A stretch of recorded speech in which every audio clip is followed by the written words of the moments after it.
This drone footage from Fasher shows a city scarred by war. The RSF fighter goes to inspect a room full of dead men.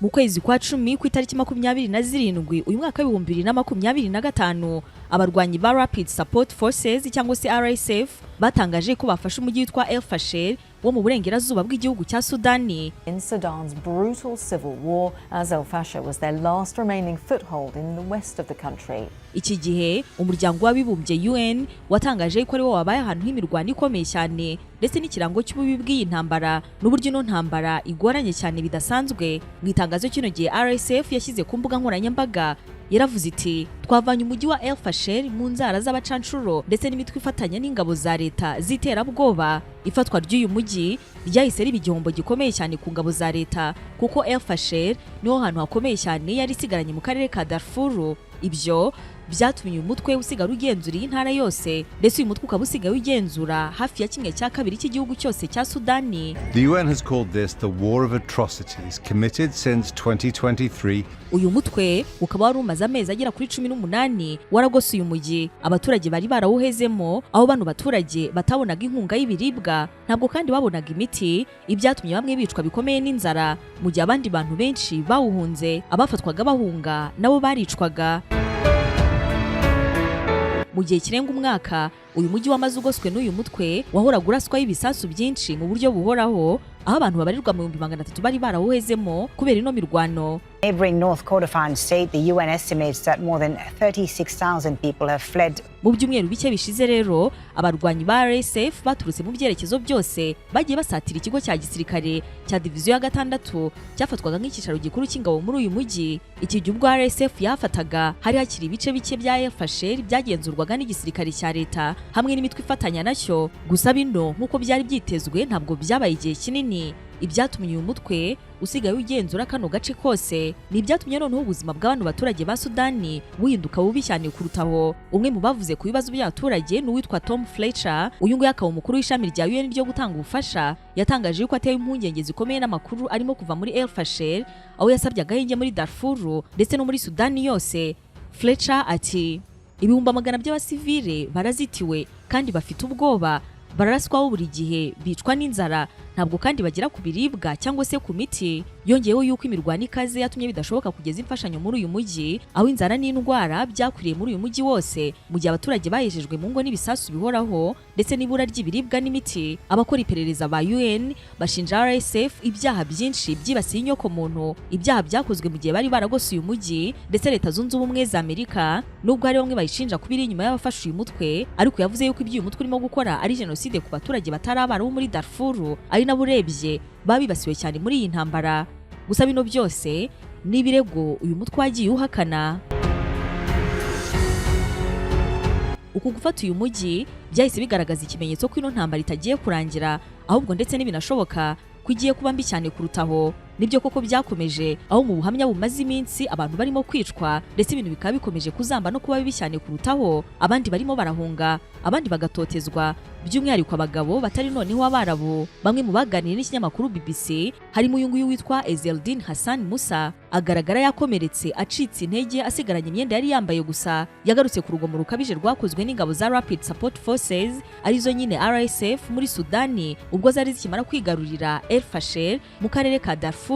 Yavuze ko abarwanyi ba RSF batotezaga ndetse bakica abagabo bageragezaga guhunga. Uyu nguyu akaba ari umwe mu bantu barirwa mu bihumbi bashoboye kugera ahantu hatekanye mu mujyi witwa Tawila nyuma yo guhunga. Ahangaha ni mu birometero 80 uvuye muri Fasher, hakaba hamwe mu hantu ababonye amahirwe yo guhunga babasha guhungira. Uyu nguyu witwa Ezeldin wabashije guhunga ati whenever the army enters the town, those people enter and roam and do whatever they want. Hashize amezi ane tuvuye muri Fasher, amakuba twabonye mu nzira ntabwo agereranywa, twagabanyijwe mu matsinda turanakubitwa, ibyabaye byari bikabije, twabonye abantu bicwa imbere y'amaso yacu, abandi bakubitwa, byari bibi cyane. Ati jyewe ubwanjye bankubitishaga inkoni mu mutwe, mu mugongo ndetse n'amaguru, bashakaga kutwica burundu, gusa igihe cyaje kugera turahunga, abari imbere yacu bo barafashwe. Yavuze ko yari kumwe n'abandi bashakaga guhungira mu nyubako, barara bagenda ijoro ryose ndetse rimwe na rimwe bakaba baragendaga baryamye hasi kugira ngo batabonwa. Ati ibikoresho byacu birimo telefone, imyambaro ndetse n'ibindi byose byaribwe, yewe n'inkweto nari nambaye nta na kimwe nasigaranye. Twamaze iminsi 3 tugenda ntacyo kurya dufite, gusa kubw'ubuntu bw'Imana twabashije guhunga. Kurande rw'uyu musore witwa Ezeldin Hassan Musa wabashije nyine kuva muri El Fasher, avuga yuko nubwo yageze ahantu hatekanye ariko akomeje kwibaza kubasigaye inyuma. Ati ubutumwa bwanjye ni uko inzira nyabagendwa z'abaturage zarindwa cyangwa se hakoherezwamo ubutabazi, kuko abantu bari mu bihe bibakomereye cyane, ntabwo bashobora kugenda kuvuga cyangwa se kubona ubufasha, bakeneye ubutabazi kuko bamwe muri bo bari mu bubabare bukabije cyane, by'umwihariko batari Abarabu, abandi bo baburiwe irengero. Abangaba bakomeje guhungira muri Tawila babwiye BBC yuko abagabo bari mu rugendo rwo guhunga bagenzurwa bikomeye, by'umwihariko n'abarwanyi ba RSF, aho bibasira umuntu wese bakekaho kuba umusirikare. Ubu bibarwa yuko amaze guhunga ari 5,000 bashobora kuba barageze muri Tawila. Gusa ubwo Fasher yafatwaga ku itariki 27 z'ukwa 10, ibintu byakomeje kuba bibi cyane kurushaho ndetse binakomeza kuzamba. Abenshi bahunga urugomo bakorerwa bakaba bagenda hagati y'iminsi 3 ndetse n'iminsi 4 n'amaguru. Abenshi muri aba nta n'ibyo kurya bafite. Ahangaha kandi muri kano gace barimo guhungiramo hanagaragara abandi bantu barimo bapfutse ibice byinshi by'umubiri kubera ibikomere, harimo abavuyemo amaso, abishwe n'inzara n'abandi bafite uburwayi bukomeye. Many have arrived in the north, hungry, dehydrated and traumatized. Ni byabayeho nyuma y'ibitero by'amasasu menshi baje bahunga, abandi bo barahungabanye kuko batanazi neza aho bari. Ni byakozwe n'uriya mutwe ubwo bantu bageragezaga guhunga. Bamwe muri aba bati kutwica byarabaryoheraga kuko baba batubona nkaho tutari abantu, baradufashe badusaba kurira muri telefone zacu nyuma y'uko bishe benshi maze binjira mu butumwa bwacu. Nuko nkuko twabashije kugenda, abenshi babashije guhunga ariko bari abagore, abana ndetse n'abakecuru. Ibyo bikaba byaratewe nuko benshi muri aba izi ngabo za RSF zari zamaze kubica. Muri aya mahema abangaba bahungiyemo hari riyoborwa n'umuryango w'abaganga batagira umupaka, Médecins Sans Frontières, cyangwa se nanone MSF. Umugore umwe muri aba witwa Yusra Ibrahim yasobanuye icyemezo yafashe cyo guhunga umujyi nyuma y'aho umugabo we wahoze ari umusirikare mu ngabo za leta yiciwe. Ati umugabo wanjye yari mu bakoreshaga intwaro ndende, nibwo yarakigaruka mu rugo bahise bamwicira muri biriya bitero. Twakomeje kwihangana ariko kandi imirwano n'ibitero bikomeje kuba byinshi, nibwo twagerageje guhunga. Twavuye iminsi 3 ishize tujya mu bice bitandukanye, aho twavuye mu bice byaberagamo ibikorwa bya gisirikare. Yakomeje asobanura yuko umuntu yangaga yakubitwaga cyangwa se agasahurwa ndetse bakanatwara ibyo yari afite byose. Ati abantu benshi barishwe ndetse mu muhanda ugenda uhura n'imirambo yabo iyo urimo guhunga. Alfadil Dukani ukorera mu ivuriro rya MSF yavuze yuko we na bagenzi be barimo gutanga ubufasha bw'ibanze ku bahungiye Tawila, ndetse hano akaba yaravuze yuko benshi bakeneye ubuvuzi bwihuse. Ati abenshi mu bashya baza hano ni abasaza, abagore cyangwa abana. Abakomeretse muri aba barababara cyane kandi bamwe muri bo basanzwe baraciwe ingingo z'umubiri, bari kubabara cyane, ariko natwe turimo kugerageza kubitaho ndetse no kubaha imiti yabafasha. Abaje muri kino cyumweru muri Tawila biyongereye mu bandi bihumbi ndetse n'ibihumbi bari barahunze mbere y'uko ino mirwano muri El Fasher itangira. Hungry, and we are also hungry and thirsty and in need of food. Abahanga mu by'ubutabazi bamaze iminsi batangaje yuko umubare w'abantu babashije kuva muri Fasher bakagera Tawila ugenda ugabanuka nyuma y'uko umutwe wa Rapid Support Forces ufashe hano. Caroline Bouvoir ukorera muri societe yitwa Solidarité Internationale mu gihugu cya Chad ati ibi ngibi biraduhangayikishije cyane. Mu minsi ishize abarirwa mu 5,000 bari bamaze kugera hano. Twizeye yuko rero nibura abantu 250 bakiri mu mujyi wa El Fasher. Ibyo ngibyo rero ni ikibazo. Yavuze ko bano bantu bageze muri Tawila yabonaga uburyo bari bamezemo, aho bamwe bari bashonje cyane, abandi bafite inyota ikabije, abandi barwaye, banafite ibikomere, ndetse ari n'abari bagize ihungabana ryatewe n'ibyo babonye mu nzira baza. Ati hari abandi bantu benshi bakiri mu byago bikomeye bataranabona ubufasha. Ibyo biterwa no kuba barabuze uburyo baza hano. Bamwe byatewe n'uburyo umubiri wabo umeze, abandi byatewe n'uko bafashwe n'abagize uriya mutwe, aho benshi muri aba bakomeje kwicwa. Ibi bibazo bikomeje kuba muri Sudani, abanyasudani batandukanye hirya no hino ku isi bakomeje kubyamagana, ndetse benshi batekereza yuko ibihugu bitandukanye bikomeye byabibiri inyuma mu gufasha uyu mutwe witwa Rapid Support Forces ukomeje gukora ibitavugwa ahangaha mu gihugu cya Sudani. Mu kiganiro ambasaderi wa Sudani mu Rwanda Khalid Musa Dafara yagiranye n'itangazamakuru yagaragaje uko ibintu bikomeje kujya habi muri Sudani kubera ino ntambara igiye kumara imyaka 3 ihanganishije ingabo za leta ndetse n'uyu mutwe witwa Rapid Support Forces cyangwa se nanone RSF. Yanatangaje kandi uburyo abona yuko Perezida Paul Kagame abaye umuhuza ashobora gutanga igisubizo. Gusa akaba yanatangaje yuko harimo ikibazo gikomeye dore ko ibihugu bikomeye byashoboka cyane yuko biri inyuma y'uyu mutwe ukomeje gukora ibidasanzwe muri kiriya gihugu. Ambasaderi Khalid Musa yagaragaje yuko abarwanyi b'uyu mutwe bakomeje gukora icyo yise genocide kuko bano bica abaturage bashingiye ku moko ndetse ko bashyigikiwe n'ibihugu bitandukanye birimo ibibaha amafaranga n'intwaro zifashishwa zirimo za drone zishobora kurasa kure. Sudani yemeza yuko ifite ibimenyetso bifatika byerekana yuko ibihugu birimo n'ibikomeye bifite akaboko muri iyi ntambara igiye kumara imyaka 3. The Wall Street Journal iherutse gushyira hanze inkuru yagaragaje yuko mu ntwara abarwanyi b'uyu mutwe bafite harimo izakorewe mu Bufaransa, Ubwongereza, Amerika n'ibindi. Ibyo ariko bikaba ari ibintu bitangaje dore ko bino bihugu bitabura kwigaragaza nka bimwe mu byifuza yuko muri Sudani haza amahoro. Ambasaderi Khalid Musa yavuze yuko uyu mutwe urimo gukoresha ibikoresho bigezweho birimo ibifaru n'imodoka z'intambara zigenda zikarasa kure. Izi ngizi zikaba intwaro utapfa gusangana abasirikare b'ibihugu byo muri Afurika ndetse ibyo ngibyo bikaniyongera abandi bacanshuro bagera ku 10,000 baturutse mu bihugu 17 barimo abo muri Colombia, Ukraine, Ethiopia, Sudani y'Epfo n'ibindi bihugu bitandukanye. Ati nibigaragaza uburyo no genocide iri gukorwa atari RSF gusa ibiri inyuma ahubwo hari abacanshuro n'ibihugu bikomeye birimo kubafasha.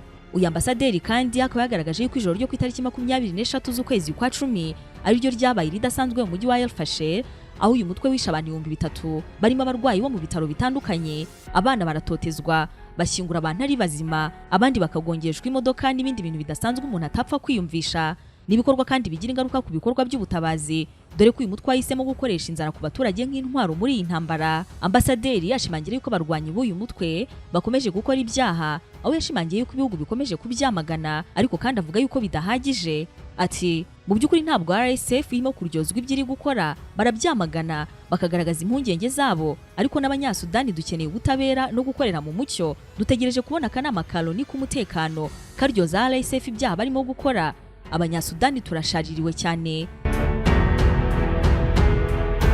Sudani igaragaza yuko intambara imaze kugira ingaruka zikomeye zirimo ko abaturage barenga miliyoni 13 zose baravuye mu byabo. Ati mwibaze namwe abaturage bose b'u Rwanda bahunze. Ibi ngibi rero birimo kuba muri Sudani birimo kuba kubera RSF. Uretse kwica abaturage uyu mutwe unashinjwa yuko wangije bikomeye ibikorwa remezo birimo ibitaro, amashuri, ingomero z'amashanyarazi, amazi ndetse n'ikibuga cy'indege cya Khartoum hifashishijwe drone zigera kuri 18. Ambasaderi Musa Dafara kandi yavuze ko umwe n'ubwiyunge u Rwanda rwagaragaje ari isomo rikomeye ku bihugu bya Afurika bityo ko nabo bakwiriye kurwigiraho. Yavuze yuko u Rwanda barushimira kuba rufite gahunda yo gusubiza mu buzima busanzwe abahoze baba mu mitwe yitwaje intwaro irwanya ubutegetsi ikorera mu mashyamba ya Kongo, aho yemeje yuko nabo bashobora gukoresha iyo nzira mu gihe imirwano izaba irangiye. Ati icyo ngicyo ni kimwe mu bintu twumva yuko twazashyiramo imbaraga kugira ngo abaturage b'abanyasudani bongere kubana mu mahoro ndetse n'iterambere. Guverinoma ya Sudani ikabibona ibisubizo mu buryo bukurikira. Yifuza yuko hakenewe igisirikare kimwe gusa, umuryango mpuzamahanga ukaba ukwiriye gutangaza RSF nk'umutwe w'iterabwoba, guhagarika ihererekanywa ry'intwaro kuri uyu mutwe binyuze mu nzira zitandukanye ndetse no kuba RSF yabazwa ibyaha yakoze muri Sudani. Yashimangiye yuko nta mbabazi zikwiriye kubaho bityo ko abafite ibyo bakoze bagomba kubiryozwa imbere y'ubutabera. Uyu ambasaderi kandi akaba yemeje yuko u Rwanda rushobora gufasha mu bikorwa byo guhagarika intambara muri Sudani binyuze mu nzira zitandukanye zirimo ibijyanye na politike nk'igihugu giharanira amahoro. Ati u Rwanda turukeneye ibintu bibiri birimo kuba umufatanyabikorwa wo kugera ku mahoro ndetse no gufasha abanyasudani kugera ku gisubizo cya nyacyo binyuze mu bufatanye bw'impande zombi. Kandi turashimira uruhare rwa Perezida Paul Kagame ndetse twizeye ubufasha mu bya politike ku Rwanda.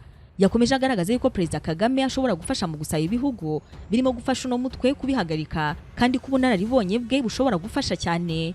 Ambasaderi ati imiyoborere ya Perezida Paul Kagame muri kino kibazo irakenewe kuko arizewe, afitiwe icyizere n'abanyasudani, afite kandi uburambe n'ubwenge bwo gufasha muri kino kibazo cya Sudani. Ambasaderi Khalid Musa akaba yanashimye uko umubano w'u Rwanda na Sudani ukomeje kwaguka aho kuri ubu abanyasudani baba mu Rwanda barenga 6,000.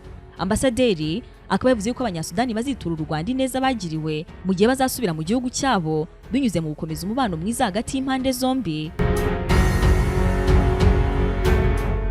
Intambara yo muri Sudani yatangiye muri 2023 byari nyuma yuko bakuru b'umutwe w'ingabo ba RSF ndetse n'abakuru b'igisirikare batumvikanye ku muntu wajya ku butegetsi. Abantu benshi barapfuye mu gihugu, n'abagera kuri miliyoni 13 bava mu byabo barahunga. UN ivuga yuko Sudani kuri ubu ariko kaga kabi cyane ku muntu kari ku isi. Igisirikare cya leta kigenzura igice kinini cy'amajyaruguru ashyira uburasirazuba bw'igihugu. Gusa Fasher niwo mujyi wari munini wari usigaye muri Darfur ugenzurwa n'ingabo za leta ndetse n'abari bazishyigikiye, kugeza ubwo ufashwe n'uyu mutwe unagenzura hafi intara ya Darfur yose hamwe n'igice kinini cy'akarere bituranye kitwa Kordofani. Uyu mutwe kandi mbere wari wavuze yuko nufata umujyi wa Fasher wose uzahashinga leta ibangikanye n'isanzweho ya Sudani. Uku gufata Fasher kwa RSF bikaba byarabaye nyuma yo gutsindirwa mu murwa mukuru wa Khartoum. Bimwe mu byo RSF ishinjwa ntabwo ibihakana, dore ko umuyobozi w'uyu mutwe witwa General Mohamed Hamdan Dagalo yemeje yuko habaye ibikorwa bihonyora uburenganzira bwa muntu ibyabereye muri Fasher, ndetse avuga yuko ngo bizagenzurwa. Ngibyo rero ibidasanzwe bikomeje kubera muri kino gihugu cya Sudani, ndetse benshi bakabemeza yuko kurangira kwabyo bisa nk'ibikiri kure cyane mu buryo bugaragara, mu gihe byemezwa yuko ibihugu bikomeye kandi bitandukanye hirya no hino ku isi biri inyuma y'uyu mutwe ukomeje gukora ibintu bidasanzwe muri kino gihugu.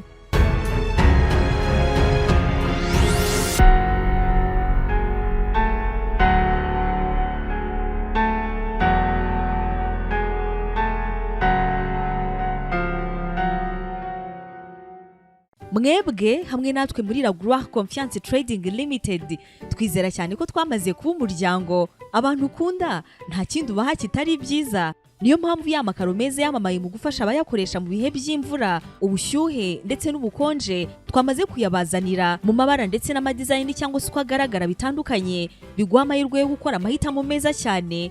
Kuri ubu tubafitiye amakaro ya 60% na 20% y'ubwoko bwa matte, amwe bakunze kwita vitrified tiles ndetse na gloss tiles byuzuzanya n'inzu yawe, haba mu byumba, douche, toilette n'ahandi hose. Nguno tuguha amakaro ya escalier meza cyane, aho ikaro ryose uryubakisha uko ryakabaye nta kurikata kuko ryujuje standard mpuzamahanga. Ntabwo ari ibyo gusa, kuko tugufitiye na gypsum board, marine board ndetse na MDF byose bizagufasha kuzana isuku iwawe. Muri Raguha Confiance Trading Limited kandi twakuzaniye ubukarabiro bwiza bugezweho, bwa bundi burimo ufite sensi bufasha kwibwiriza uko uje gukaraba, maze bukazana amazi nta byinshi ukoze.